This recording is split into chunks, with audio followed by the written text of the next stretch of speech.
Can the sorcerers of Jujutsu Kaisen exorcise Danny Phantom? Today we'll be looking at their power, speed, and abilities to see who would come out on top in this hypothetical. If you enjoy content like this one, then don't hesitate to like and subscribe to support the channel. It's free, and if we get to 1,000 subs, I'll do any matchup you request in the comments of this video. There are numerous videos scaling JJK, so I'll start with Danny Phantom.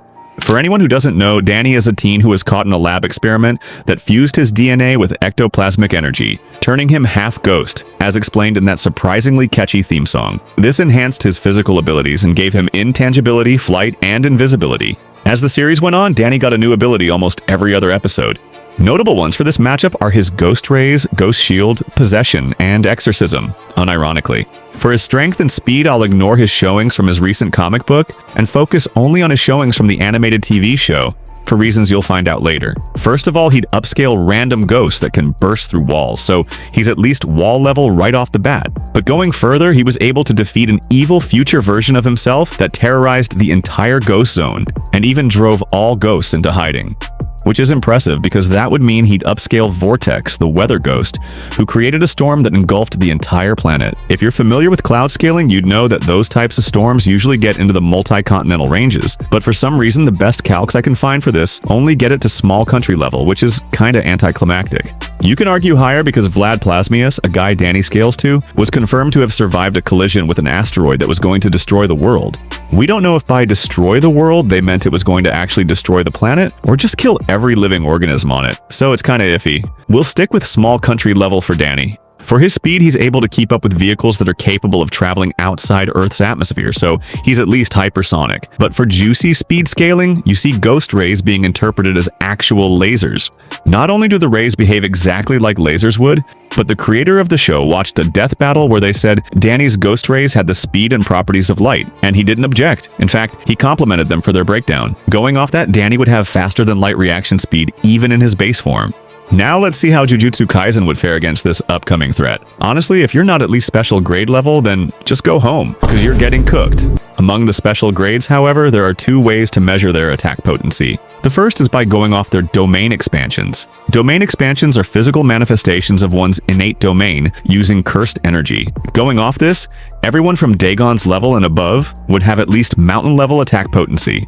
This scaling is really ratty because it's very blatantly stated that characters cannot achieve this level of power outside their domains. And even then, the power of the attack still heavily varies depending on the nature of the domain itself. So we'll be using a much more concrete way of scaling the high tiers, their actual physical showings outside their domains. Starting off, anyone on Jogo's level and above would scale to Jogo's maximum meteor, which was calced at large town level. This is consistent with several other showings of characters on this level moving forward, with Gojo and Sukuna obviously being massively above this. Statements of Gojo being able to power the entire country of the United States, and him causing an earthquake after being released from the prison realm, were both calculated to be in the island level ranges.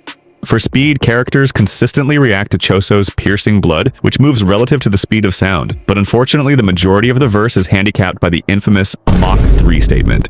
For Gojo and Sukuna, however, we have calculations of Gojo reacting to a point-blank explosion, putting him at massively hypersonic plus. It's possible to get them higher, but due to the nature of manga, we don't know if these feats were actual instances of reacting and evading, or just aim dodging. Similarly to Danny Phantom, the JJK verse is stacked with numerous hacks abilities, too plentiful to name individually, so we'll skip to the actual matchup and list abilities that'll be relevant to the fight. To be completely deadass, if Danny Phantom goes into this fight bloodlusted, almost everyone is just getting speed blitzed in one shot. Even being generous to Jujutsu Kaisen and granting them some massively hypersonic scaling, they still don't hold a candle to Danny's casual FTL showings. Even if you grant everyone equal stats, their mostly melee-based abilities aren't doing anything to Danny Phantom's intangibility.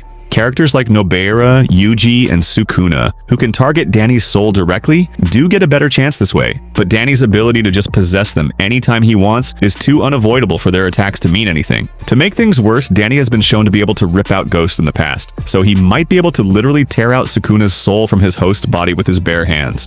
Since Danny can inflict soul damage, he doesn't even need cursed energy to inflict permanent damage on any cursed spirit, robbing them of their only potential win cons. If I wanted to blow things even more out of proportion, I could use Danny's comic scaling, where he has a feat that gets him all the way from high universal to low multiversal, which is absolutely insane. and I don't think I need to explain why I won't be using that. The only person Danny couldn't immediately defeat in this scenario would be, of course, Satoru Gojo, due to his unique ability to infinitely slow down objects around him thanks to his limitless technique. A possible win con for Danny is to double down on ghost rays having the properties of light, and since Gojo's infinity was stated to work on an atomic level, subatomic particles like light should be able to pass through and affect Gojo. I'm kind of 50-50 on this one, so I'd love to hear your opinions on how Danny's ghost rays would interact with infinity. Would they be stopped by the technique, or would they just pass through? Comment below. So with everything I've said so far, can the sorcerers of Jujutsu Kaisen exorcise Danny Phantom? No. If you enjoyed this video, then like and subscribe to see more content like this one. And if we get to 1,000 subs, then I'll do any matchup of your choice for free.